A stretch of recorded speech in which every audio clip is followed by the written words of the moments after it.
Athlete Builder back at it. And as always, we're brought to you by the AEA Institute, where we have the Mental Edge Academy. It's our mental performance where we work with high schools, colleges, and pro teams. Send me an email, info@athlete-builder.com, and we'll get you squared away.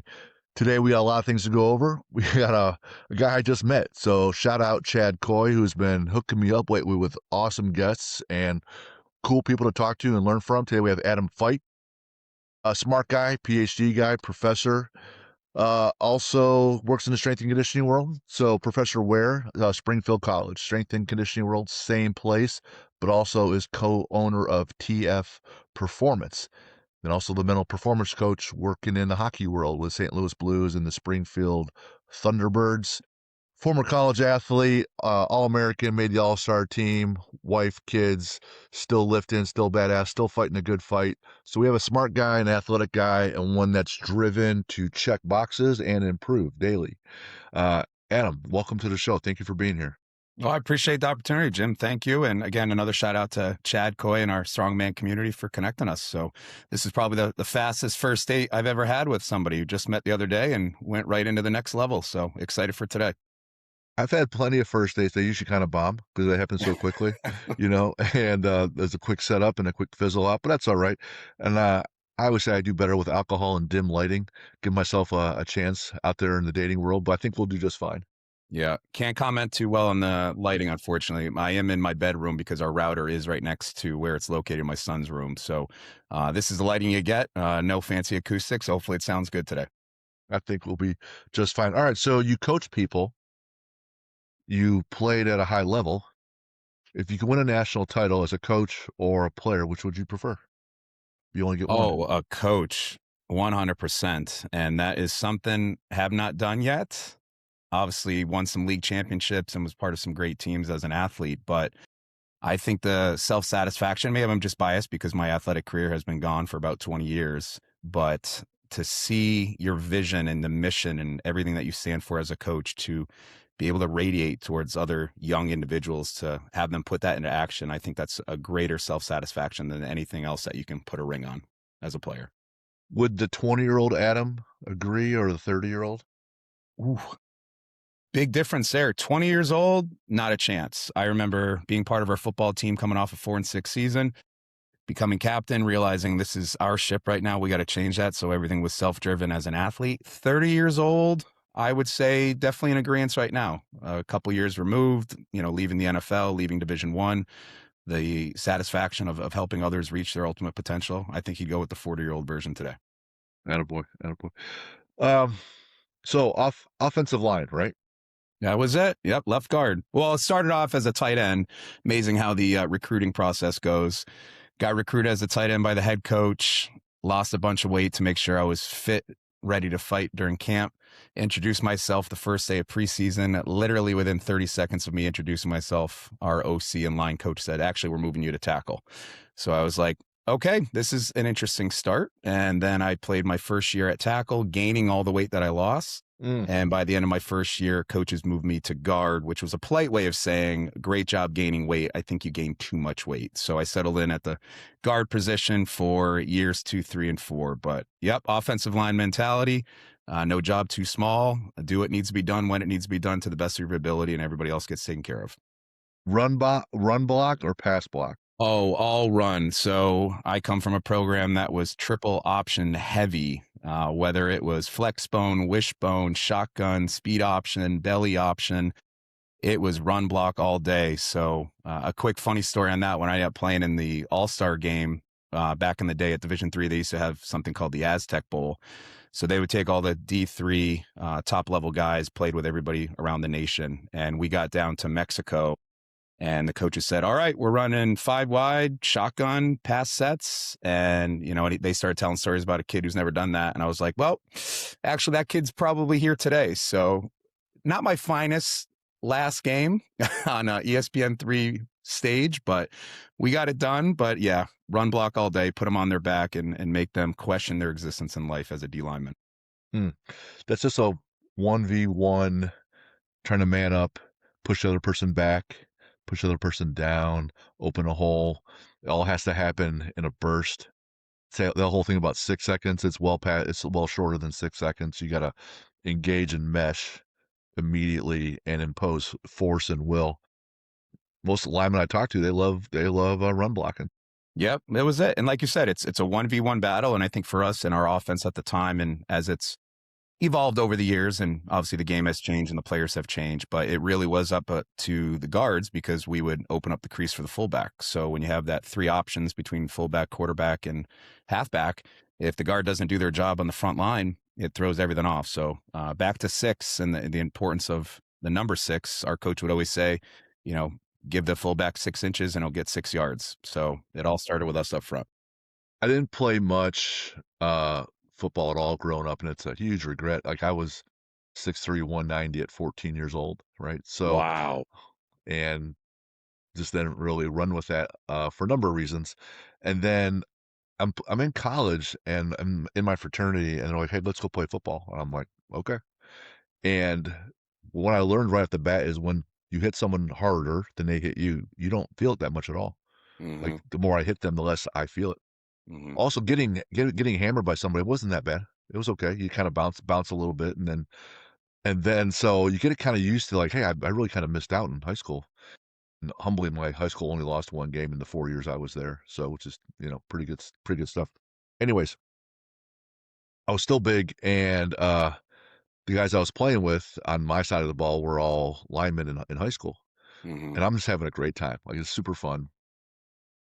They're like, "Hey, we're gonna teach you a trap play." I go, "That sounds cool. What's that?" So Yeah. I'm gonna let this one guy come through, like, I'm gonna block him, but he's gonna come through. And he goes, "Put your elbow in their ear." And, they knock them down because they won't see it coming. And I'm like, "Is that really the thing?" And he's like, "Yeah, that's the thing." And so we ran that, and I did exactly what he said, and that guy went flying, and this big, huge hole opened up, and the running back just ran right through. And I was like, "How neat is that?" Like, how Yeah. I didn't No know idea greater this was feeling. I had no idea this is even a thing, this little game within the game. And so when they started teaching me that, I was like, "Oh, man, that's super fun." If you could play for any college program and you're 20 years old or whatever, where would you play? I think selfishly, I'd like to give a Division One a chance, and I say that because I played for Division 3. I've spent most of my, really all of my teaching career at the Division 3 level, and as you know, Division 3 athletics are built different. There's no NILs, there's no major sponsorships. We're not getting necessarily the trickle down of the portal like we do with C and D1, but I remember many times coaching at the Division 1 level at a variety of institutions. And this is not a shot at some of the guys I've coached, but reflecting back and being like, you're a Division 1 full scholarship player, right? You have 100 plus guys on a team, right? You're going to have the law of the thirds, right? A third of the guys 100% deserve to be there. A third of the guys, all right, we can do some developing. And then a third of the guys, you're like, how did you even get here, right? Whether it's recruiting packages or hometown heroes, whatever the case may be. So I saw that in Division 1. I even saw it when I was in the NFL for a year and just seeing guys of like, wow, like everything from attitude and effort and character and just genuinity and authenticity. And if I could go back, and I don't have any regrets, playing at the Division 3 level and coaching has made me the man, husband, and father I am today. But yeah, I just want to just get some verification, validation. Like, could I have done it? And looking back on my career, I know I could have, but grateful for the journey that I took. For sure, for sure. Now, hypothetically, playing at the pro level, you got a team that you would love to play for. For me, it's the Cleveland Browns because I grew up in Cleveland. Of course, that would mean an entire career of misery, most likely. Sure. Yeah. However, I love what they're all about. I love the dog pound. I love it being right there on the water. I like that there was no dome. Yeah. I like that a lot. For the most part, it was all grass. So, but you grow up like that's what you think is the way it should be, and Right. so it's kind of woven into your identity, right or wrong. So for me, I would love to play for the Browns. But how about you? Well, I think growing up in New England, right? Obviously the glory and glamour of being a New England Patriot, I think rings true, especially, growing up in the era of Tom Brady and now, seeing what Mike Vrabel can do now with the guys. But if I could do it right now, and I joke when everybody asks me like what type of fan I am, I'll go to a Pats game if we have tickets from somebody in our community and whatnot. I would love to play for an organization that I have students that are coaches there now. And I think Man, that's That'd be That's the huge. best part. Yep. So we're very fortunate, between our undergraduate program at Springfield College and my wife's program at the graduate level in strength and conditioning. People are asking, who do you want to win? I said, whoever I know on staff. And sometimes they battle each other, but to have that honor to actually go back and reverse roles a little bit and have guys that I've coached now coaching me, I think that would be a pretty cool little trip down memory lane. There's this guy I had on, uh, and he goes to Lycoming in, Oh, Wyoming? no, Lycoming, Lycoming in Okay. Pennsylvania. And Pennsylvania. That's right. Yep. his, my goodness, his name escapes me. He's 58, and he walked on and made it. He was a Wow. powerlifting strongman athlete, I and he saw that recently, right? yeah, Facebook. He was the guy deadlifting in the yeah, team right, workouts. I saw that. Yeah. yeah. And if he retired from his career, he goes, "I bet I could hold my own." Hmm. And so they had him at, like, D end at 220 pounds. They're like, "Oh, man," he goes, "I was just being fed all day long, Yeah. just kept being I had to just eat it and eat it and eat it all day." And but he's an older guy with the wisdom, so, "Hey, I'm happy to be here. I'm happy to make the guy next to me better." Standing outstanding attitude and approach, and, so he's just running with it, so you coach different kids, different genders, male and female, Mhm. right? And, you have young kids you've worked with, but also college, pro kids. Is there a group you're like, "Hey, man, if I could just build an entire gym or program around one group, subsect, one that you prefer?" It's changed. I think you have to catch me on specific days, right? And the season of life. So I remember leaving undergraduate fully convinced and convicted I was going to be a Division I head strength conditioning coach. That's all I cared about. And I ended up getting that at the age of 24. I was the youngest head strength coach at Division I at a very low ranked program. I think we were at the time ranked 118th out of 119. And you talk about there's nowhere else to go but up, right? So back in the day before becoming a dad and whatnot, it was, I want to develop guys. I want to take those. And a good friend of mine talks about, you got to take kids that are twos, turn them into fours, but make them believe that they're an eight. Right. And I've Yep. never forgotten that. So I'm partial to the developmental guys. And then you get older, right? You become a parent, and I'm never going to work with younger kids. And so we've really settled in on this niche of, this, we call it, the 8 to 18 plus range, because there is so much happening at that life stage, right? I've got a 13-year-old and 11-year-old right now. And to see the impact that we can have on a foundational level, things that they're not getting in physical education, literacy in the classes they take, or how PE programs are getting cut back. I've really enjoyed the younger kids, but my heart still kind of lies in that middle school to high school, getting ready for that college level position where Mhm. they think they know what it takes, right? My son's going to be a freshman next year, hoping to make varsity as a freshman in soccer. He's a high level player, and we have these conversations of like, your skills have gotten you by, right? But this is a whole different ball game, my man. So we've been chatting about, having a real awesome performance program this summer. My daughter's playing high level AAU basketball with a fantastic coaching staff. And I know there's a lot of horror stories about AAU, and we haven't experienced that yet. So I'm going to ride it as long as I can. But I've really become a little bit age agnostic. It doesn't matter who I'm working with, right? Being in the private sector, you're working with kids that want to be there. You're working with kids that parents want them to get out of the house. And I've really grown accustomed to guys like us. We started, training kids in our garage during the pandemic and got kicked out of our garage because we expanded so much.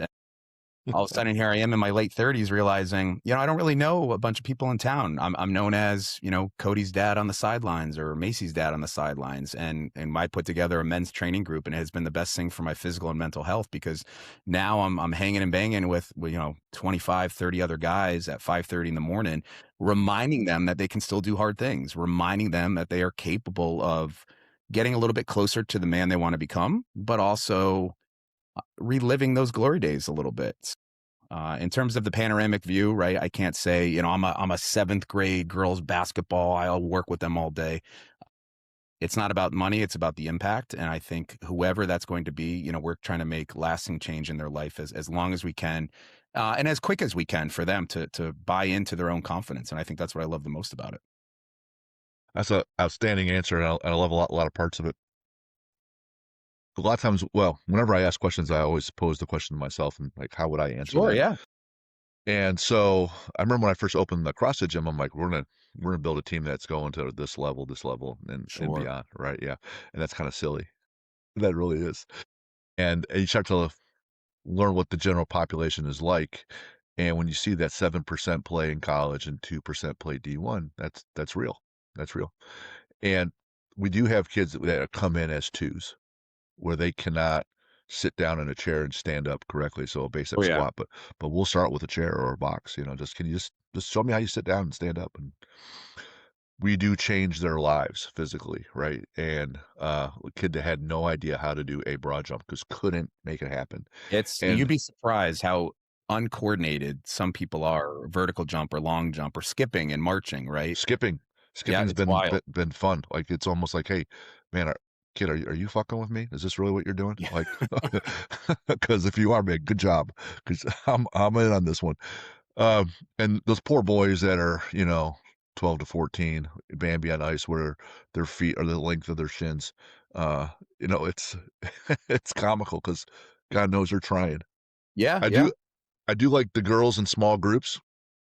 That way they're not too distracted and chatty, and I find they are so much more compliant, and they don't screw around as much as the boys do, because boys do dumb shit, and I say that because I have boys, and I am one of I those do guys. too, yep. And middle I've done school boys are tough. They're touchy, they're grabby, and I'll yeah, echo your sentiment there. When we open up a facility in New Jersey, which is still going to this day, Reach Your Potential training with Bobby Smith and his wife, Sharon Wentworth, our family, I was, all football, everything. So was my business partner. He was the 2008 Olympic trials champion in the javelin. We're thinking we're gonna get all the football guys in, Jersey Shore area.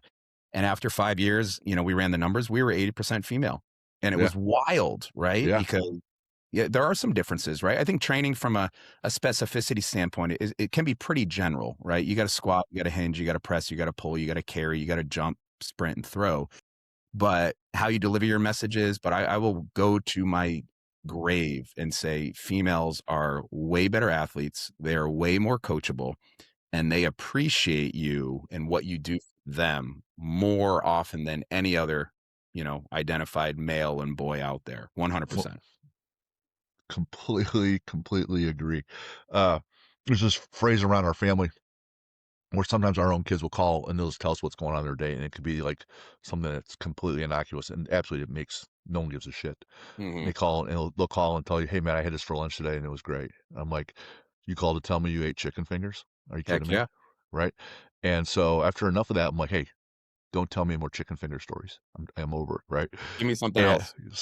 so these younger kids that don't know me at the gym, I have these 8th graders, and they come in and they're wanting to tell me about, the color of their room, the setup they have with their gaming system. Yeah, Or yeah. they're telling me about, "Hey, this haircut happened on this day, and I'm changing my nails and all." Or like, "Hey, this test is coming up in algebra."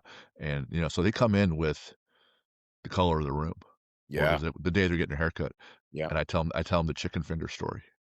And I'm like, "Well, this is important. I thought you might wanna know, coach." I'm like, "There's no fucking way I wanna know this shit, but I'm gonna listen You're because I gonna like listen you." anyway, right? Right. So then what I've been doing is coming to them with chicken finger stories myself. For example, I was in Cleveland last. I went to this butcher and I had this outstanding bacon. It was super thick cut. And I go into this, "Hey, man, you ever have those moments that change your life? And you look back on and you're like, that was a life changing moment." And I build it up and I talk about this thick cut bacon. And they start screaming and pointing at me. "That's a chicken finger. Yeah, yeah. That's a chicken finger story." So um, now the big thing is with us. I don't know if you follow Tom Soroka. Uh, Island Games, Olympic lifter, grid league, strongman, just Does awesome, it all. Yeah. and a great knowledgeable strength coach.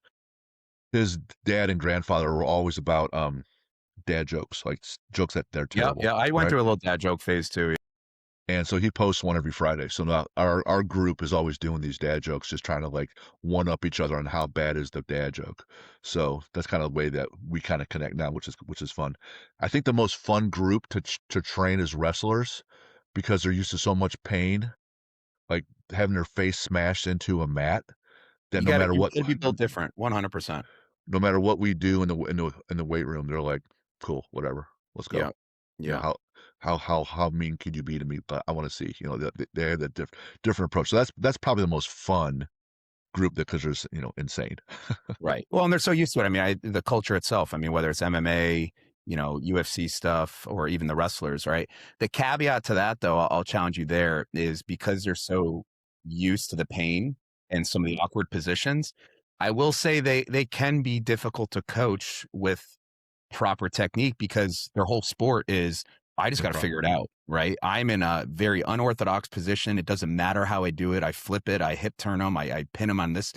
And so I've noticed over, and I don't work with wrestlers too much at all anymore, but I remember that culture of like whatever it takes. When you're in the weight room and you're working with younger kids and you're trying to establish great movement patterns of setting them up for Mhm. long success, sometimes it's like, oh, that's good enough. And I'm like, but it's not, let's Right. do this, do it once and do it right. So you don't have to, and I don't have to keep doing it again. But yeah, in terms of that That's a good point. mentality, absolutely. Also, they get a little impatient, having to wait and because their cardio is so high, and I'm saying, "Hey, we're trying to build maximum force here. You have to recover a little bit." I'm like, "Hey, man, coach, I'm good to go." Like, That's I'm tough. Yeah. 3 to 5 I'm minutes between sets. That's not happening. Yeah. yeah, so a speed day means that you're going on the minute, Right. and so they're getting a 30, 40-second break, and they're kinda bored. One of the things when I work with new people and guests, I have, for those that don't know, I have them do some homework, so it helps prepare for the show, and, Adam was outstanding with his insights here, but one thing you wrote was, "You like to talk about anything coaching-wise, teaching, or sports psychology." So the sports psychology piece, I had a few areas to get into, and I find that with most people, whether you're in sports or not, that it's usually some kind of fear that gets in the way that holds them back a little bit, or some kinda habit, and a lot of times that fear is imagined and not real, but sometimes it is. As you're dealing with athletes and kids, and they come up, you recognize that this is a fearful moment, or they have some overall fears. What are just some instances where you've worked through that with folks and some techniques you guys utilize to, help them improve that? Yeah. No, it's a great question. I appreciate you bringing it to light because at every level, and again, I'm working in the pros, I'm working in our community, I'm working in the higher ed academic setting. I'm really driven by, and one day I'll put this in my office, but my core teaching and coaching philosophy comes down to this equation: is high expectations plus high levels of support yield or equal high chances of success. And I think no matter where you are is truly getting them to understand that the standards you have for them, but also this is the missing piece about how much levels of support they truly have. And when you are working with an athlete that has a lot of high standards, not even just for themselves, but for the people, right? Their coaches, their parents. A lot of the sports psychology consulting I do really revolves around the parents and their mismatched expectations for their kids, right? They're 11-year-old stud club basketball, hockey, soccer player, right? And you got to do this and you got to do that. And we know the literature and the experiences of burnout and whatnot. But when it becomes a fear issue, it's almost, and I'm not going to say it's 10 out of 10 or 9 out of 10, but it's pretty darn high where they are afraid of either taking the next step or actually truly believing in themselves because they haven't taken the time to reflect on how good they are, what got them there, and so forth. And when we look at this kind of vicious cycle in sports psychology, and it's kind of borrowed a little bit from the counseling literature, but I talk about this quite a bit, is, this cognitive triangle is what you and I or what any athlete thinks is going to directly impact how they feel, right? So if they think that they're a loser, they think that they're not good enough, they're not strong enough, they don't deserve that offer or they don't deserve that opportunity, it's going to make them feel a certain way. They're going to feel hopeless, they're going to feel worthless, they're going to feel lack of confidence and so forth. And because those thoughts trigger those feelings then trigger these actions and behaviors. And where a lot of people think, oh, it just stops there. No, it doesn't. Because if I think I'm a loser, I feel like I'm a loser, I'm going to start acting like a loser. I'm not going to try as hard. I'm not going to put in the effort that I was once told that was needed to do. And then it's just a perpetual vicious cycle.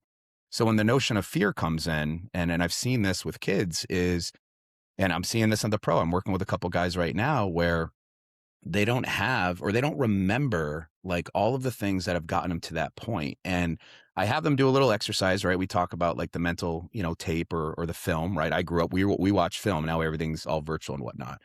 And when they have a big opportunity in front of them, I said, go back and actually reflect on all of your accomplishments, right? What are those awesome plays that they did? What are some of those awesome conversations and that feedback that you got from your coaches and your support systems? Because we often forget about that. We just see and we feel all of these expectations. And again, when you're working with perfectionistic type A personalities, right? It's got to be perfect. And I see this in the classroom too, right? The kid that doesn't get an A, right? At the end of the day, nobody's going to ask for your GPA in the real world, right? Did you get a degree? What happened from that? But in sports, they miss out on that because they're always working on to the next thing. So I spent a lot of time, and I put this a little bit in the notes about self-reflection, right? We often spend so much time, and to use a metaphor here, right? We're sitting in the car, our eyes, and this goes for all the parents and coaches out there too. You're always on to the next thing, right? On to the next championship, on to the next goal, on to making the next team. We spend so much time in the driver's seat or passenger seat sitting and looking through the windshield. We hardly take any time to actually sit there in neutral. And this is kind of where like mindfulness practice comes in. And we take a moment to sit and look in the rearview mirror, right? What have I done? How did I get here? What am I doing to keep me here? And what are some of the small actions that I can take to move me a little bit further down that road? And one of the best pieces of advice I got, I read this book years ago, and I bring this up almost every time when I'm doing events like this, is making the big time where you are. Everybody is so fixated on the outcome, right? And this ties back into process goals and performance goals and outcome goals. Everybody wants to measure success about what happened, right? Well, guess what? If you're doing goal setting the wrong way, did I achieve this or did I not achieve this? It's very binary. It's black or white. Hmm. But reality, the big time isn't what lies at the end of the road, it's the road itself. And so I spend so much time, even with our students, and the running joke in our department is like, uh, my office is kind of like a New York deli. Like you got to take a ticket and wait because my office is in and out, just kids come in, talking about all aspects of life. But we got to take some time to truly sit with them and reflect and remind them how good they really are. And we pose a lot of questions and whatnot. But if it comes to exams, if it comes to tryouts, I go, hey, like, when in your life did it not work out? Like, when in your life did you not get that assignment done? Right? When in life did you not really make the team or miss or make the point? Right? You have a record of success. And how is any of that going to change right now? And 8, 9 times out of 10, it doesn't, but they forget that. So I think that's a big piece about a lot of kids I see. They are fearful of how good they can actually become, and it's not about doing hard things. It's not about doing harder things more often, but it's about remembering how good they really are. And sometimes you need people in your life. That's not mom and dad. That's not your sport coach. And this is where I challenge a lot of our strength conditioning professionals in the industry of like, guys, we can do elements of sports psychology and little amounts of counseling without actually stepping outside our scope of practice. We can make a difference in these kids' lives. And that's why I love the weight room. Everybody asks me like, how come I didn't coach football? How come I didn't coach my kids in their sports beyond kindergarten soccer and whatnot? I said, because at the end of the day, the weight room doesn't care if you're a starter, if you're a newcomer, if you're a walk-on. All the weight room cares about is that you're there to get better. And I can use that as a neutral playing ground, a neutral training ground. If it doesn't matter where you are right now, it matters where you're going to become. And so I always go back to, and I remember that reading this over 20 years ago, places like that and positions that we're in, you never look at an athlete for who they are now. You look at them for who they're going to become. And with great guidance and support and having high standards, you can see a lot of great things. And some kids figure it out earlier than later. Some kids take a lot longer than earlier, but they Hmm. always figure it out. And if I can be a small piece in that puzzle and help support them towards becoming their ultimate best, it's a win-win for everybody. Yeah. Mm. That's a good answer. That's a long answer, but it was comprehensive, and I You get took me a going. I'm just going to keep going around. It's like right. National Lampoon's European Vacation. Big Look, Ben Mom, look, Parliament. Ben. Um, I totally agree, which is not good. They say on the shows you should have some discourse where you're not getting along, but that's gonna be challenging today because we think alike. For the swim I did last year, I kept a journal, and so different moments were different days where new fears popped in there. And even at 50 years old, I was like, hey, I'm in the pool and I'm thinking about, boy, I'm only swimming 500 meters is my longest swim. I have to swim miles in the Hudson. And I would sit there and think about something that's a year away Sure. and it would creep in. And I'm like, just focus on getting down to the other end of the pool and turn around. Like, I would have to tell myself out loud doing these things. And I know all the kids do the same thing. But keeping the notes, like you say, you need to enjoy the moment and recognize how good you actually are.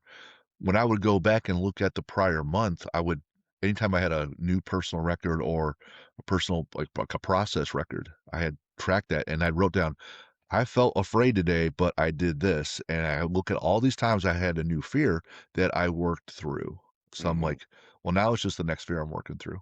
Right. And that's a mental scoreboard. And I think, and I know this just from lived experience working with, kids, my kids' age and even professionals, is you become so addicted to the process from a technical aspect. And this is where, again, I'm challenging the norms, right? We spend so much time on paying for these teams. We pay so much time for these private clinics and coaches and even strength conditioning services.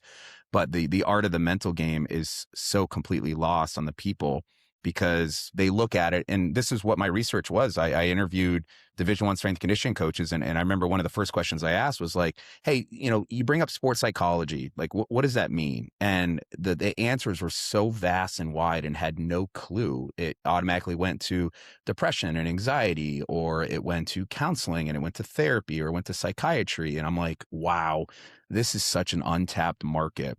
The Hmm. problem is that traditionally, and this is not everybody, but a lot of people that work in that space don't truly understand the demands and the rigors and the expectations of high level performance. They either haven't played the game, they don't understand the language, the jargon, the feel of the locker room, right? They haven't been in the locker room when you lose the last game of the year. And for many of us, that's a lot of us, right? And so how do you navigate that? And a big project I have in my horizon, going a little bit off tangent topic here, but this transitioning out of athletics, right? We spend so much time onboarding kids to a program, right? It could be at the gym. It could be welcome to college athletics, right? This is who you got to talk to. If this hurts, you go see them. This is the standard. This is the life of the itinerary. And yet you lose the last game of the year. And then the coaches come in and it's the same old speech. I've been part of a lot of teams, right? Well, that didn't go the way we wanted it to go. This is the last time this team will ever be together again until the banquet, if that's even a thing.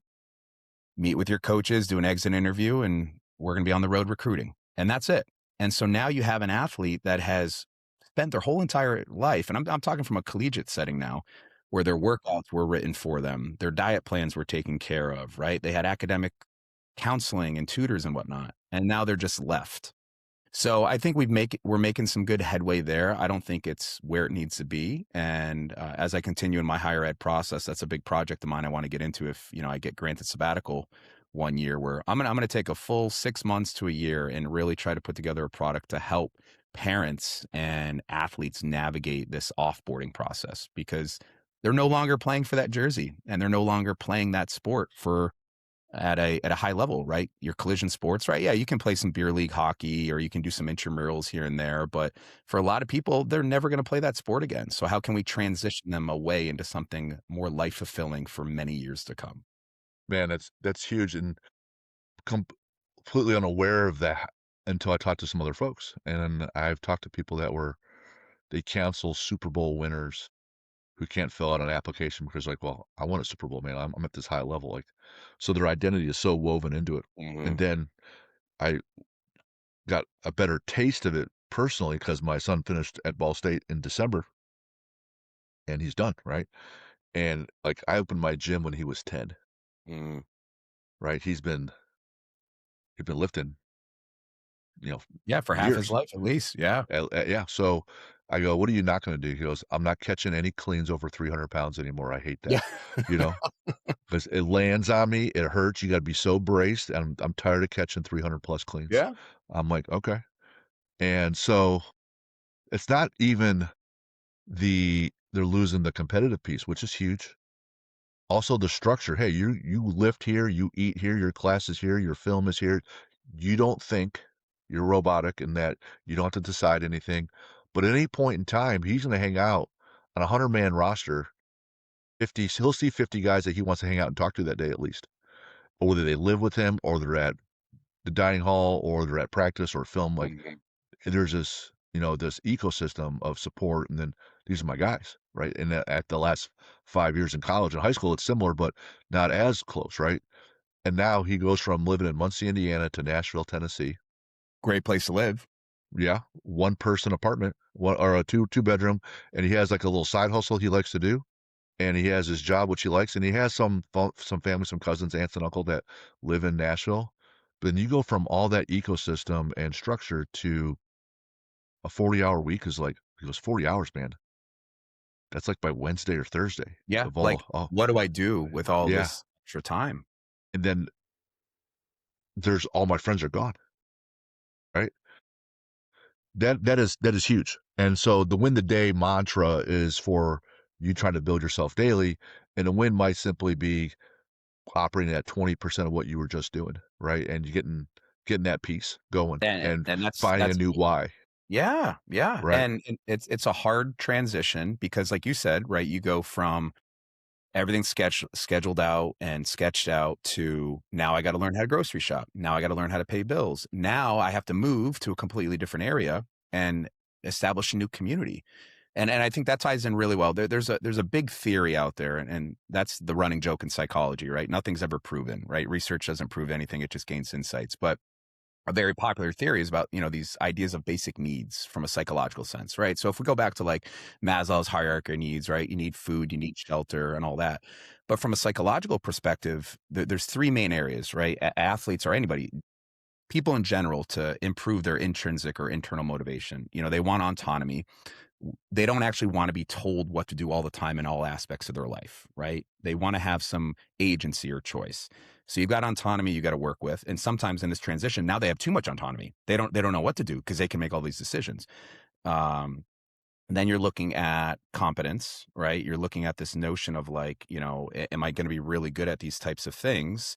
But the big one here is relatedness, and that's a community feel. And when we transition outside of this, and we don't have those group chats, we don't have those 50 people lifting together for the same common goal, research continues to suggest that like this is a big piece of like, how do I find new people? How do I keep those people when you're having kids, when you're moving jobs, when you're getting married, when you're getting divorced, and so forth? And so that's one of the big pieces of when we're talking about these areas of like, how do I satisfy these needs? You want to improve motivation, look at these key psychological needs. And as a coach, how can you help them move the needle a little bit closer towards that full level of motivation? All right. It's not going to be, and I remember we chatted the other day, it's not always going to be Jocko Willink videos. It's not going to be David Goggins video. It's not going to be Tony Robbins. That's going to work. And then it's not going to work. And so if you constantly have to rely on external forms to get you going, I always encourage you reflect on the inside. And what are some of these key areas that you're going to be missing here? You can tie it back to their identity and their why a little bit. Their whys change. What I tell people is that intention plus repetition creates the person you must become. So Mhm. intention and repetition. So when I was done doing strongman, because I broke my foot, I had herniated discs again and tore ligaments in my hand and blah blah blah and a blood clot, all in 12 months. I'm like, okay, so I'm good here. But I spent 9 months. I would still go to the gym and train 4 days a week, two upper, two lower, just so I'm doing my keeping my discipline. I don't want to lose discipline. It wouldn't be like what I was training, but I would walk more in the morning and do a lot more cold things in the cold so that I will just find out just it's okay that you don't have an answer, but what would you like to do next? If it's nothing, all right, just keep walking and maybe tomorrow or maybe next Mhm. week. And Mhm. so I just gave myself the grace that I'm gonna took wherever it takes, took me about 9 months. I'm gonna find some new targets. Yeah. And one was, humbly, I'm gonna write something down and help help some other people get better again, right? And then I started thinking about this podcast and expanding my reach that way. And then this whole podcast thing just became selfish, and then I get to talk to people like you every week where I learn. I'm like, come on, man, that's pretty fun. For Yeah. if Yeah. you're a dork like I am, it's pretty fun. So it does take time to give yourself some grace and to reflect and just listen. Like what could be next? What about something specific? They'll say, do you have the yips when you're putting?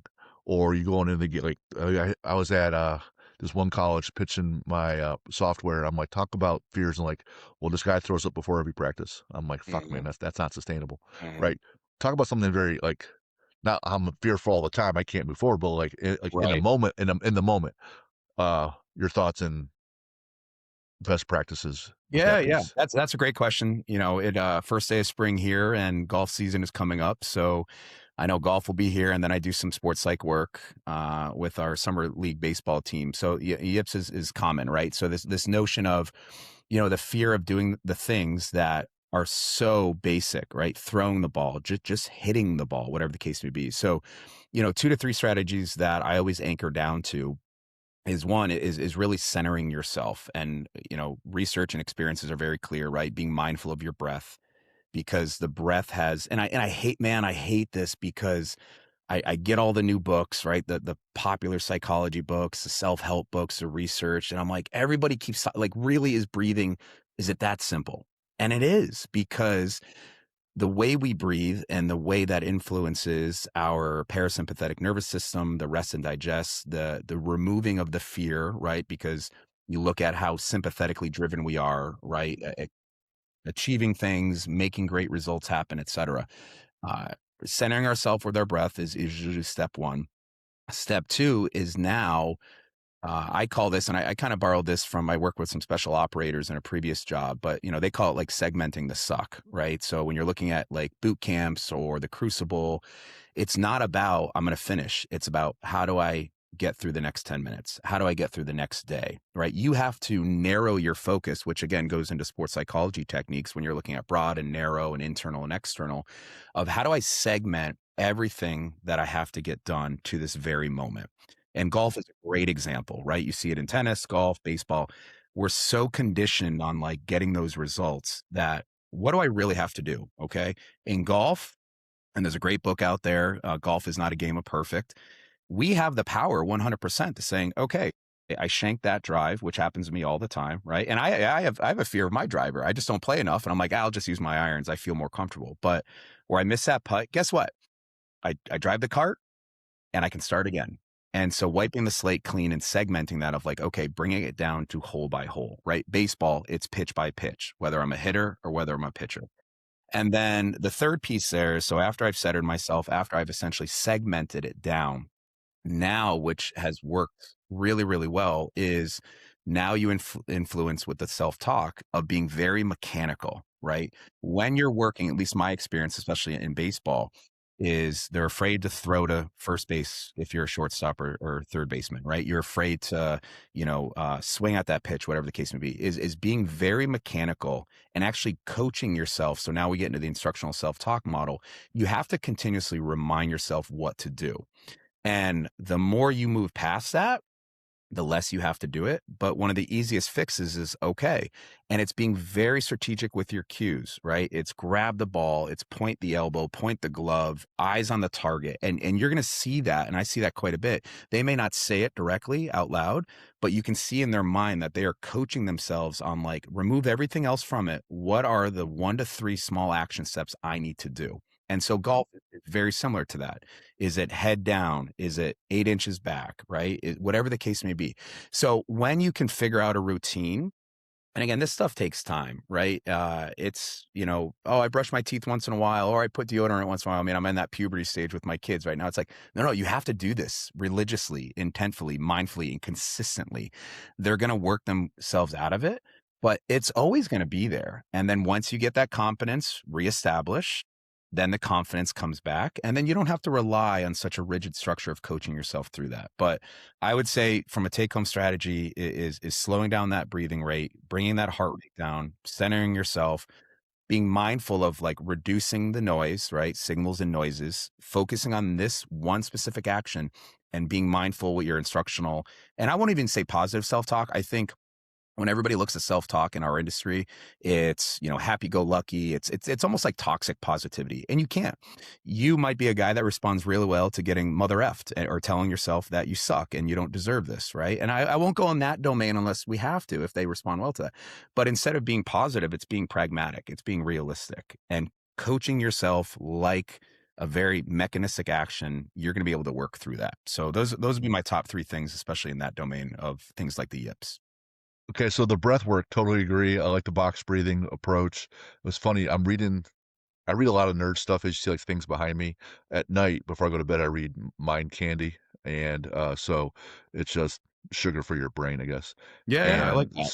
so I'm reading this book, it's called I just read it, Assassins Anonymous, and it's like Alcoholics Anonymous, but there are Hmm. these assassins that are trying not to kill people anymore, right? And they have Dang. these group therapy sessions, and it's fictional, obviously, but, their prior lives creep back in, and now there's conflict, right? Right. And it's funny that this guy, former operator, and he gets into this conflict, and in the book, he goes, Inhale for 4, hold for 4, exhale for 4, hold for 4." I'm like, "Did you just do box breathing in this assassin book?" I'm laughing out loud, catching that. So even there, yeah, so I totally agree. The first thing you learn in Lamaze is focal point and breathing, right? So Yeah, it's that's it. yeah, It's what is it? It's a distractional technique to yeah, remove yourself from the pain that you're experiencing. And oftentimes, again, this is from the special operators, but going back to your swimming analogy, right? They would talk about these notions of like remembering a song lyric and just put it on repeat all yeah, the time, every time. And just once you distract that, and we talked about that. We did a big winter competition, like many programs and whatnot. And you see this in competitions that are a little bit like glycolytic in nature. It's 30 to 2 minutes of just pure pain. It could be a wall sit. It could be on a Rogue Echo bike or a fan bike or a sled push where it's like you can physically feel, the yeah, hydrogen ions building up, right? That maybe right, the unsettlingness in the throat you're going to throw up, but some distraction techniques. And that's one of the easiest things that you can do is how do you remove yourself right. from the physical pain that you're feeling? And again, you can't rely on it all the time, but when you're doing those techniques, it's a short-term fix, but eventually you're conditioning your mind to remember that response. So then it just becomes automatic. And it's just a lot of pieces that I continue to see, like coaches, they're just saying work harder, right? Or run faster. And it's like, no, It's you're just that you're easy. really, yeah, again, if it was that easy, right? It's just Yeah. like training, right? You've got a lot of books in my library. I've got books on methods from Russians, from Eastern Europe, from Nebraska, right? If there was one way of doing it, we'd all be reading. That would be the only book on our That'd be the bookshelf. only book, yeah. The thing that kills me on the positivity piece is, like, I see this all the time in my gym. Someone's getting ready to do a lift, and people are yelling out, "You got this." And I'm like, "Motherfucker, you don't have this," right? Not because someone says you got this. So, I'm sitting there, and it's gotta be usually 1, no more than 3-word cues. I'm like Yeah. so once they're set, so I'm like, if it's a deadlift, I'm like, "You're gonna pull for 4 seconds, buddy. Get that in your head first. It's gonna take you at least 4 seconds to pull that up, so you be comfortable pulling that long. And as long as it keeps moving up, I'll walk you through what happens next. So when it's at the knee, I'm yelling, squeeze, I mean, squeeze her ass, Hmm. right? Hmm. So I'm giving them, like, one-word things of what to Yeah, do, yeah. so it's directional. Not the, "You got this," unless my wife comes up to me and But smacks it's me. false hope, right? Right, And it I is. think again, it's not viewed upon in the best regard in our field of sports psychology, but like Ted Lasso, if you had not seen it, I highly recommend it. And I just it is started maybe a month ago. Jim, it is a masterclass It is. in training the mental game, right? And again, there's some raunchy British humor, which I always appreciate. But Yeah, and thank I God. remember they say it in there, and I won't spoil the whole thing, but there's a episode in there where they say it's the hope that kills you. And when you have false expectations, you get a false belief model. You send a kid into that max effort deadlift, falsifying their belief in themselves and their abilities. And then here's my question and hot take for all the coaches out there. You said they got it and now they didn't. So Yeah, how are you going to respond? yeah, And this is a call to action for all the coaches of like, if you're going to put kids under that bar, let's say it's above 90%, which we deem, pretty much max effort. Do you have the emotional intelligence to read the room, to read the cues that they're giving and saying, you know what? Yeah, I'd like you to get 3, but today's the day you're going to do 1 and continually build them up, right? It's micro adjustments to their program because, and some people disagree with me, but I come from the background of if they set a PR, you shut them down. You did it, right? Is it really worth another 5, 10 pounds? Because guess what? They are feeling on top of the world right now. And are you going to take that away from them? Because we know from psychology, we have a negativity bias. We are always going to remember the bad things that happen in a situation. And so they set a PR. And then you're like, oh, great. Yeah, let's go up another 10, 20 pounds. They're not going to remember that they got the PR. They're going to remember that they got stapled or they got Sure. hurt. And So now I how are you dealing with the blowback and downfall of that confidence just oh, shattered it's in front of you? huge. So when I tell athletes, I'm like, "Hey, if I call a number because I see what you just did, you absolutely have it. You have out because I will take all responsibility because I made the call. I watched it. You can't see it in your mind's eye. I know it felt slow. I know what I saw, right? So you feel one thing, I see another. So if I put this weight on you, you have it unless something completely goes to shit. But then before you make that call, you in your head, God damn it, you better have it. You better know, coach, right? Because you're making that call. Because once you start losing that trust, well, you said I had it last time. What the hell do you know? So Yeah. it's tenuous. So you got Well, to they're know. like bears. They can smell and they can smell it from Yeah. 10 miles away, right? If Eh, you're not selling your ability to believe in them in that given moment, they're gonna Yeah. know. Oh And yeah. they're gonna go in there with false. And then they'll feed off that and it'll be in their psyche and then they will feel the same way. Mhm. So you got to tell them in very direction, what happens next. And if they don't make it, you got to own it as a coach. That was my mistake. I saw the last one. I was wrong in how I assessed that speed or whatever. But that's not on you. That's absolutely me. That's my mistake. You have to do that because otherwise they'll sit there and just be hurt. And to your point about going for a second PR, when you're at your max, you probably did at least one and probably three sets above 90%. Mhm. Your nervous system is wrecked. So now you gotta pull it all together again for something more, and I'm like, "You don't have that, buddy." And when they ever have a miss, they pick the number that say, "I don't think you have this," and they do it anyways, and then Drives they me don't they nuts. they they don't get it, and then they're like, "Hey, I'm just gonna knock it off 5 pounds or bring it down 10 so I can still get a PR or I still get a heavier number for whatever for the board." I'm like, "Whatever you do next, unless you drop 20%, you don't have that at all, because now Mhm. you are over 100% on your nervous system because you just Yeah, yeah. missed. You And just and missed." and this goes into the arousal regulation, which I think is a mental skill that we don't regulate enough. We often think, and I go to coaches about this all the time, not everybody responds to Rage Against the Machine, AC/DC, gangster rap, like rattle the chains in the weight room, all attention. And I've done it, right? Blow the whistle, everybody's and you see the videos online, right? Not everybody responds at such a high threshold of activation. You've got some people that, and we call it the Goldilocks principle, right? People respond differently. They respond to what's right, right? It could be the middle zone, a little bit of activation, a little bit of arousal, a little bit of anxiety. It's all good. And then you got your low responders. And I was a low responder guy. And I remember out to the day, we were a nationally ranked football team in college and we were in the locker room playing, flip the water bottle, hanging out. I would listen to emo alternative rock, like about breakups and stuff. And coach is like, you guys aren't ready. And I'm like, we're loose, coach. Like we don't need to flip the switch. And I talk about this all the time with coaches is like, not everybody is going to respond to those high threshold activation where you got the smelling salts and the ammonia capsules and the slap on the The tail and backslaps, yeah, piercing of the ears. right? Some people do. And this is my challenge to coaches is, hey, spend a little bit more time with them, right? If you're going to take time to assess them physically, do the same thing psychologically. There's a wide variety of tests of personalities or just getting to know your kids. And what we know, the coach athlete relationship is the number one predictor for the success. And spend time with them and get to know them for who they are as individuals, and then you can coach them better. And that's hard to do when you got 50, 100 guys, whatever the case may be, or you got a club soccer team that comes in, you only see them twice a week. I get that, but can you do a little bit better? And what does doing a little bit better, a little bit more often actually do for you in the long run?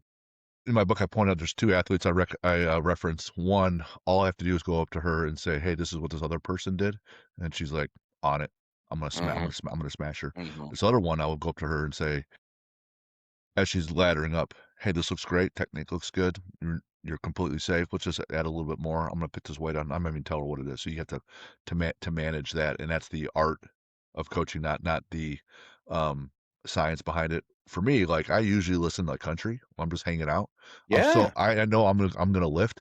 If I wanted to be deep in my head because it's a dark place kind of day where we're gonna be in pain, which is I would do that for certain purposes. Um, like, I'll listen to the haka of the, Yep. The or rugby, of New Zealand, and the yeah. rugby. I'll listen to that rendition or, I got a Creed song I listen to and a couple and, a Kid Rock song, but there's this one haka, it's performed at this Polynesian school because one of their favorite teachers died. And the teacher's in the hearse, and the hearse and the car procession is parading onto the school grounds, and all the kids are there in uniform outside lining the driveway, and there's like 500 kids all Wow. performing this haka for this fallen teacher that they just loved. And it was like vicious and violent in their approach, but it was so humbling in that it was just is out of love, right? And they just love that guy. So if you were going for a max effort lift back in the day, Adam, or it's a hard, heavy sled push or a 1v1 moment, or if it's playing Oklahoma, right? Mhm, Nutcracker, mhm. what would you listen to then? Oh, I got a couple, and I still got them. I created in our dad's group. I asked them in the intake questionnaire, like, "What's your go-to song?" Right? So, mine, I remember it's on YouTube, so I'm not a fraud. But I remember the day we played Army when I was at Eastern Michigan. My wife, fiance at the time, bet me that I couldn't squat 405 for 10 back in the day. And I was like, I'm going to make sure I do that. And I'm going to call you out on that. So I ended up doing it for 11 for an extra rep just in case. But my go to song is Seven Mary 3 Cumbersome.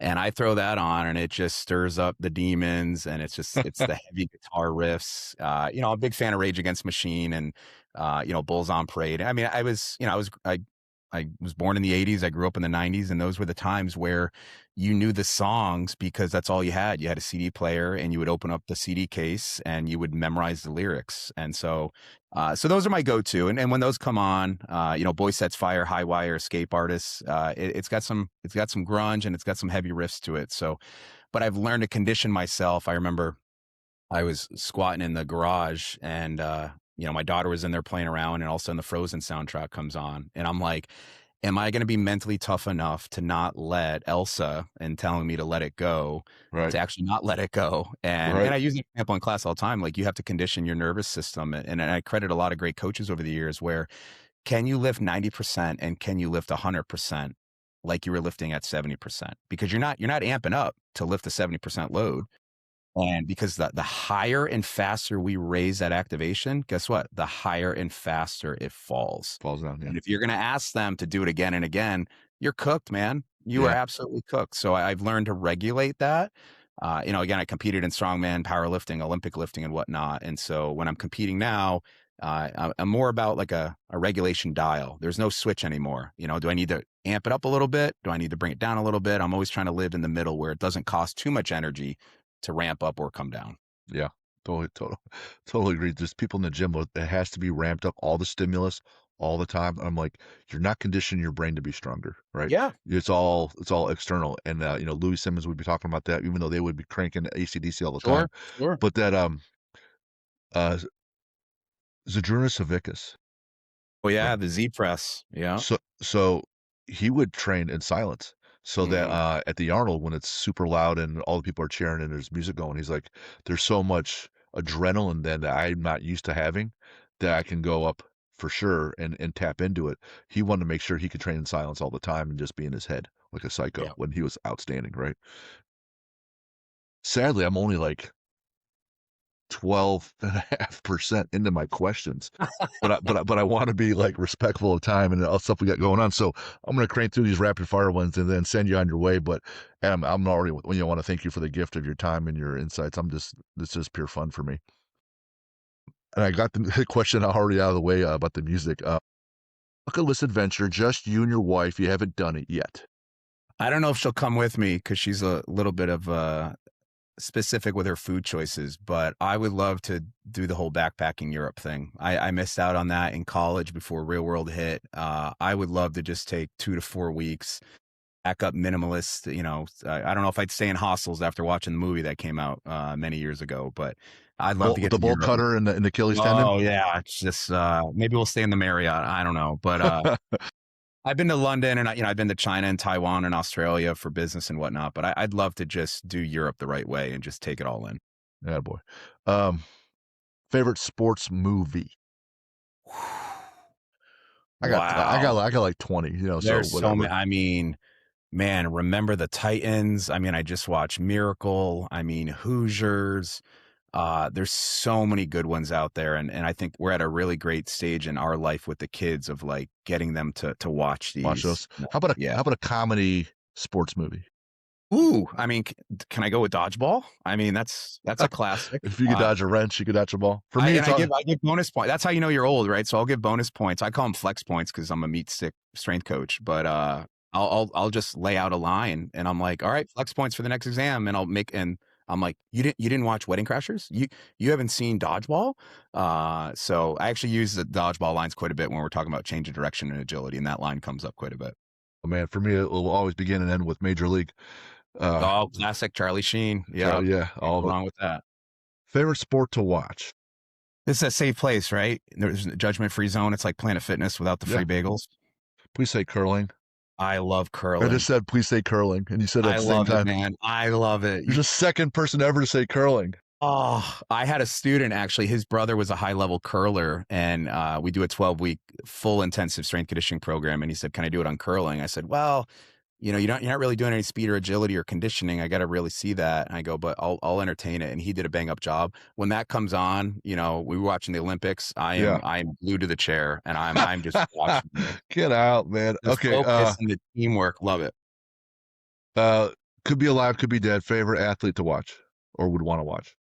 I'm gonna go with alive, and I'm gonna pull a string from my kids' lives. I love watching my kids play, and Oh I boy. love. My wife makes fun of me because I Oh won't talk to man. anybody. I love being there as dad, and it has taught me so much. And this is a call to all the parents out there: just shut up, watch your kids play. Don't argue with the refs. Don't argue with the other team. They can teach you so much about what you have helped develop. I love it. I'm all locked in all the time. You have a book recommendation for us? Actually, I just picked this up. Let me see if I still have it. Yep. So I actually got two right now I'm working through. The Way of Excellence by Brad Stulberg right here. This one just came to me. Mad respect to Brad. He reached out to me cold DM on Instagram. Has been following my work for a little bit. So I picked that up out of him. And then I am working on, for my advanced class, rethinking return to play. Because I tell my coaches, I said, in the age of AI and sports science and whatnot, one of the first things you have to be able to do is manage the return to play process and have great relationships with your athletic trainers and physios and whatnot. So those are the two I'm working through right now. Should I send you one? Or I would love one. And if you could autograph it with an 8x10 photo, 8x10? centerfold, I would appreciate that. Yeah, you gotta fold it out, man. I'll be wearing something revealing, of course. Okay, yes, I'll need an address when we get off here. You got it. Uh, this person could be real or fictional. Favorite superhero? I was big fan of Wolverine. I remember I wanted to name our firstborn Logan for the name of Wolverine, and just love the tenacity, the emotional regulation. But when he had to flip the switch, there was no turning back. So big Wolverine fan. And actually, one of my coaches at the gym is an artist, and he hand sketched one. It hangs up in my office. It's one of the greatest gifts I ever got. Villain? Ooh, you know what? I got to go with the Joker. I mean, just maybe it's Heath Ledger and The Dark Knight, but just a master class of manipulation and psychological warfare. I mean, fantastic, and may he rest in peace. What a great character overall.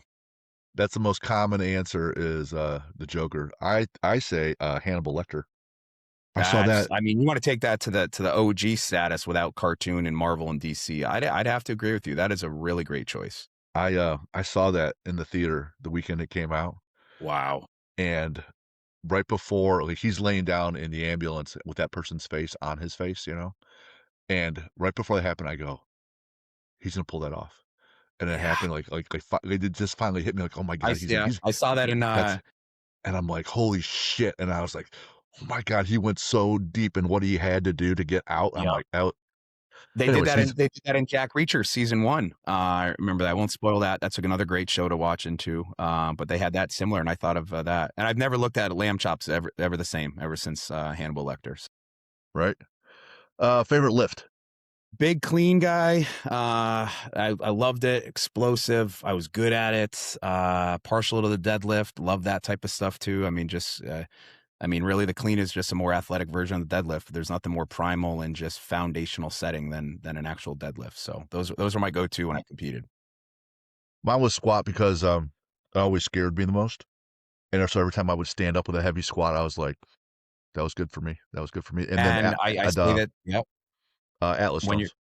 yep, yep. I love those. The squat, I always use, what a great metaphor for life. You got something heavy, you're holding a burden, it's trying to pull you down. And are you going to be stronger than that? And are you going to stand up and squat again? So Yep, that's yep. a good one. Where can people find you, Adam? Western Massachusetts, if you ever get lost on the Mass Pike, we are exit, I believe it's 50 on the Mass Pike, about 90 minutes west of Boston, but I am pretty active on LinkedIn, so you can look me up there. Instagram, my personal one is AE Fight, so my last name. And then our business Instagram is Train with TFP. So TF Performance stands for Team Fight Performance. It's a whole family business. We are owned and operated by my wife and I, and we've been doing this for 6 years now, and hopefully many more to come. And for you guys that look up Fight, it's F-E-I-T, not F-I-G-H-T. So, Adam, Fight. And again, shout out Chad Coy for connecting us. As always, send us emails and questions to info@athlete-builder.com. And Adam, hang on here for a minute after we hang up. And for those that are looking for for habits and a system in place, the Mental Edge Academy, hit me up about that and I'll get you squared away. And thanks so much for being on, man. Loved having you and really enjoyed our time today. This was a fun chat. Thanks for making my Friday better. Appreciate you, Yeah. Jim. All right. See ya.